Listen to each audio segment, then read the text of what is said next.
өзүң тапкан акчаң каяктагы женский кийимдерди кийип, гейге окшоп чачтарды жасап алып жүрөсүң, анан достойный ана мынандай деп только сүйлөшүп үйрөнүп алгансың, болду. Bunun көт ауырып, қол ауырып шықпай қалады бұл деп қырғызша, қырғыз бауырымыз жазып отыр да, өзінің отандасы. Достар, қырғыз Марсель мен Еркебұлан Тоқтар әлі ерегесуде. Қырғыз Марсель Еркебұлан Тоқтарды гей деп жатыр, ал Еркебұлан Тоқтар болса сен бойға шықпайсың деп Марсельді айыптап жатыр. Сендермен бірге төбелес арнасы, барлық қызықтар тек біздің арнада. Арнаға тіркелуді ұмытпаңдар, біз бастаймыз.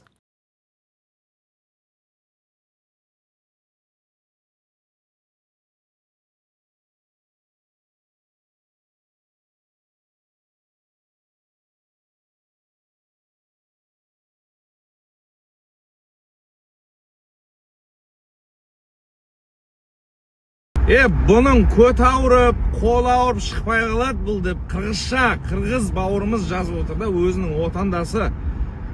Неге бұл Марсельде бұндай репутациямен түсіндіре кетейін? Бір жыл бұрын біз Марсель екеуміз наматта төбелесу керек болғанбыз. В общем, пресс-конференция болады. Сол кезде мен ашуыма тиеді ол, сөйлеп. Соны мен айтам, мен минуткаға жүрші деймін. Марсель, Еркебұлан Қасым говорит, давайте просто минутку, что думаете? Без проблем, вообще сейчас здоровье. Сол кезде оның түрі бұзылып кетеді, короче. Түрі бұзылып кетеді да, бірақ айналам бәрі камера болғаннан кейін давай дейді, короче. Сөйтіп шығады, таяқ жейді. Сосын 2 күн қалған кезде қолын киіп ұстап шықпай қояды ғой, мен травмамын деп. Любой адамда травма болып қалышы мүмкін. 2 күн қалған кезде мен қаншама тренировка істедім, қанша салмақ қудым, 10-12 килома қудым мен сол кезде. Соның барлығы просто так кетіп қалады ғой. И бұл шықпай қоя салады. Содан кейін бұда бұндай репутация. Сосын бұл поражениесі жоқ. 15 па победасы бар, поражениесі вообще жоқ. Бірақ төбелескен соперниктарым бәрі слабый балалармен төбелескен. Сәл опасность көрсе, жаңағы менен секіріп кеткен сияқты секіріп кетеді.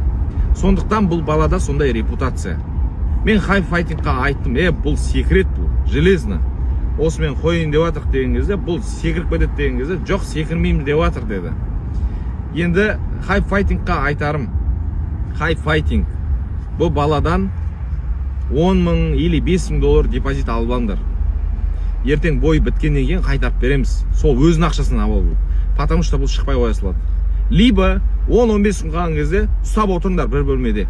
Құлақ қамасын, қолына ауыртып, бетін жырып, или там жылап қап, ондай болмас үшін ұстап отыру керек бұны. Или қырғыз елі. Мен қырғыз, мынандай қырғыз бірінші рет көрдім.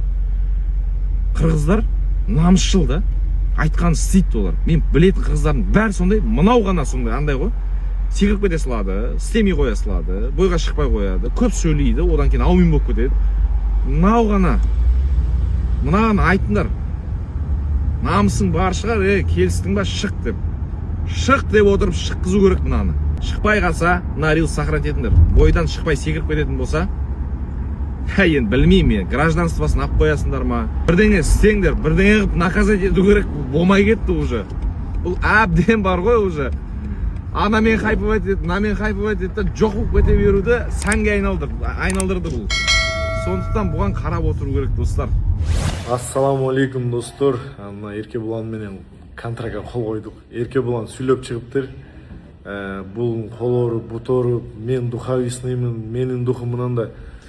Мынакей, шул жерді айта кетейін, мисал, маға толтыра Қазақстандың адамдар жазады, мен чарбайм. Мынакей, Еркебұлан ушундай, сен ушундай адам екенсің депчи. Еркебұланның толтыра нәрсесін жазышат, мен айтпайм. Неге дегенде мен мужикмин. И біз хайп файтингті ұрышып атабыз. Хайп лигасында полный ММА ұрышта бір ғана ушу Еркебұлан қорқоқ, жүрегі жоқ, өте өзінен умный адам жасап алған. Бір ғана ушу кулачкадан бергіле сұраныч. Мен кулачкадан башқа ММАдан ұрышсам, Марсель мен бірінші раундта путумы тартып қойбосын деп қорқып шықпай қойды. И ошол себептен мына айтып атат, мен духовисный, мына духовисный адам любой правиладан шығады. ММА болу, грэплинг болу, любой правиладан шығады. И анан сүйлөйт, мына мен любой нәрседен шығып атам деп. Так что, достор, 28 мартта кулачкадан күткүлө иншалла. Еркебұлан ушунчалык мен кулачникмин, ана мен боксермун деп атат.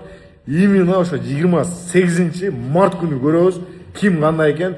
И кулачкада отурганы не деп шылтап атат экен.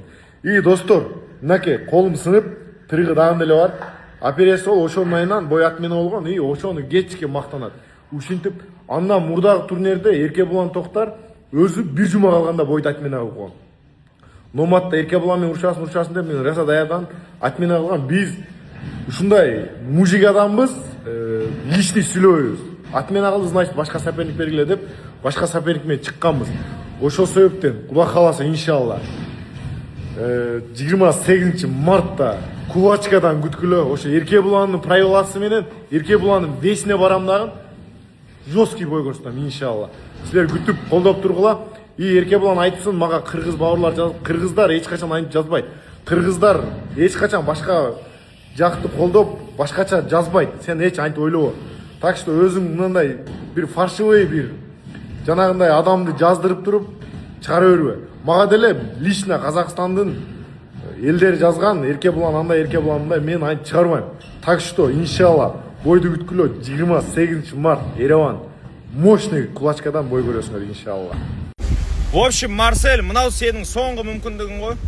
Менен бой жасап, хайпқа ілініп, ақша тауып, осы индустрияға ілініп кететін соңғы мүмкіндігің, сондықтан мына мүмкіндікті жіберіп алмай, бойдан секірмей, шығып мен ұтуға тырыс. Өйткені бұдан кейін саған ешкім бой бермейді. Сен қанша рет, қаншама лиганы лақтырғансың уже, шығам деп шықпай қойып, сондықтан да саған бой бермей кетті. ММА-дан да бой бермей жатыр саған. Маған сені ММА-дан ешкім берген жоқ. Берсе шыға салатын едім. Сен бірақ біреуің бар аяққа істейтін. Оның өтпейді, мен білем оны қалай. Кулачкадан беріп тұр. Хайп файтинг, кулачный лига. Инстаграмда подписчиктарыңды алдама. Хайп файтинг, кулачный лига, ММА лига емес. Сол үшін кулачкадан сені маған беріп жатыр. Неге? Өйткені сен расходный материалсың уже. Сен менің лестницамдағы келесі тепшексің ғой просто. Мен сені басып, арғы тепшектерге өтіп кетем. Сол миыңда болсын сен. Мен сен миыңдамын уже, Марсель. Ассаламу алейкум, кыргыз элим.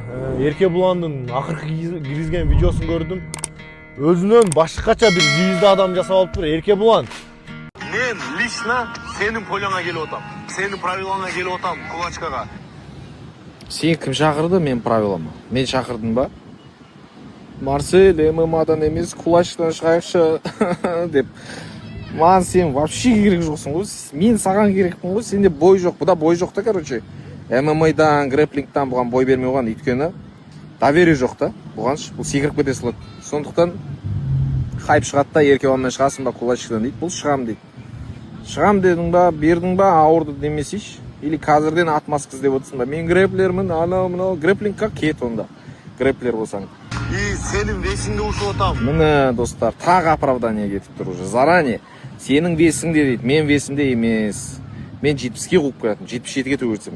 70-ке келістік. Сен де 76-77-сің примерно. 70-ке қуасың. Так что сен олай қума, подписчиктеріңді алдама, оправдание іздеме. Гейлерге окшоп, гейлердин кийимин кийип, кыздардын кийип. Мынауың енді артық енді. Мынау үшін сұрауға болады. Гейлардың киімі дейді. Сорлы қара міне. Міне киім. Міне. Гуглға кірді. Мынау не киім деп сұрашы мені. Мынау. Бұндай киім көрмегенсің ба? Гейлардың киімі деп айтпа. Бұндай киім аламайсың ба? Гонорарың жетпей ма? Бұндай әңгіме айтпа. Гейлардың киімі. Анау гей деген әңгімені вообще өте опасный әңгіме айтып тұрсың сен. Ол үшін қатты ызамен ұрам мен сен. Қатты ызамен аямай ұрам. Кыргыз бир туган дейт. Мен Көм десең жылап қалады. Жылама, Марсель, вот. Жылама. Жылайын деп тұрсың ғой. Жыламай, құлап қалмай, жылап қалмай, травма қалмай, 28-не дейін шыдаш, 28 мартқа дейін аман есен әйтеуір октагонға кіріп кет, гонкқа дейін шыдаш. Ары қарай мен өзім сені реттеймін. Аккуратно кір, жаңағы айтқан сөзің бәріне соның ішінде жауап бересің. Ассаламу алейкум достор. Эркебулан дагы видео чыгарыптыр. Анан мына менин кийимим, анан мына мактанбаганың кийимиң калды. Башка нерсени полный мактанып бүттүң. Мына менин машинам, анан бул менин тууганыма мындай берип атам. И мактанбаган нерсе калбай калды. Мындай текебер болбош керек адамчы. Кичине паска түшүп алыш керек. 28-не чейин сабыр кылып тур. Анан мен сени минтем, анан айтем эмес. Мен лично минуткага чыкканда дагы ошол жерде айткам. давай 10 минут болса 10 минутка коюп салгыла, 5 раунд болса 5 раунд бокстан урушам деп. Сен өзүң задный бердиң, гонорар ана мынау деп. И айтасың, мен сага шанс берип атам эмес, наоборот, мен сага шанс берип атам. Кулачкадан суранып, Марсель, Эркебулан ММАдан чыкпайт. Миллион берсекем сен менен чыкпайт. Ошол себептен кулачка урушуп бер деп, менден башка выборың жок. Сен менден башка менен чыкканга хайпта сенин выборың жок. Сен өзүңүн лигаң эмес, барып тандап, мен чыгам, анан жанагы октагондо иранецтерди алып келип салып берсе дагы чайнап берген нанды жакшы жута албай удушение түшүп атасың. Сага окшош менин агаларым бар, же сага окшош ошо бир лиганын президенти агам эмес. Эркебулан мынакей кел, Марсель кел, сага мына иранец салып берейин, мындай кыл ут деп. О 40ка чыгыпкан иранецтерди ура албай зорго кыйналып атасың сен ММАданчы. Сен сүйлөй эле кой анан Марсель мындай.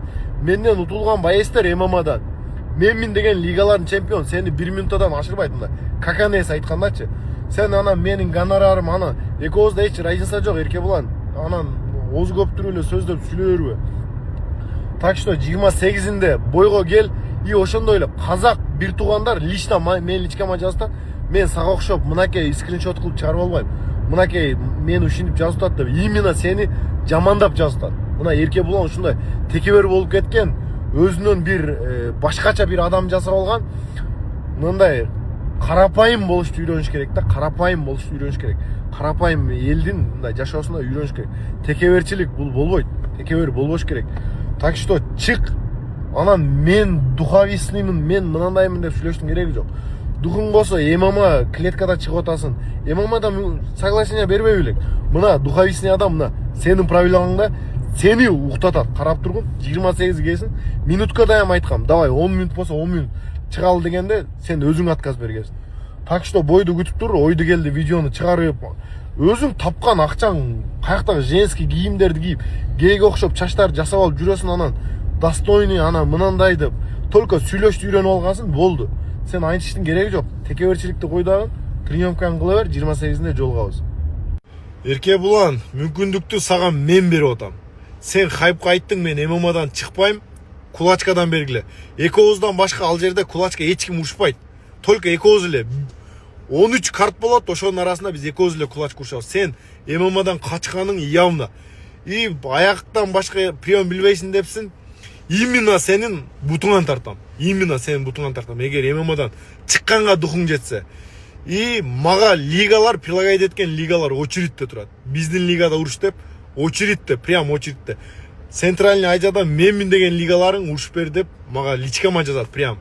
И ошондой эле Октагон лигадагы урушуп бер деп кече күнү эле Өзбекстанда сүйлөштүк.